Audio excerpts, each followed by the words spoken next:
Сәлеметсіздерме достар, сіздермен инста видео каналы сіздер үшін Сауд Арабиясының жаңа мега жобасы атты жаңа видеоролик дайындадым. Видеоны соңына дейін көріңіздер.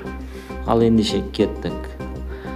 Елдің тақ мұрагері Мұхаммед бен Салман Эр-Риядта ені және биіктігі 400 метр болатын Мукаб деп аталатын үлкен текшенің құрылысын жариялады. Оның қабырғаларының ішінен суреті көрсетіледі. Яғни ғимарат алып кинотеатрға айналады. Оның келушілері трансляцияға байланысты өздерін Марста немесе мұхит түбінде жүргенде сезіну мүмкін. Текшенің ішінде 9000 қонақ үй бөлмесі бар. Естеріңізге сала кетейін, соңғы кездері Сауд Арабиясы өзінің мега жобаларына бүкіл әлемнің назарын көбірек өздеріне аударғысы келеді. Айна сызығы көлденең зәулім ғимараты мен жүзбелі Оксагон қаласын айтпай кету қиын. Видео ұнаған болса, комментария қалдырыңыздар, видеоға лайк басыңыздар және каналға тіркелуді ұмытпаңыздар.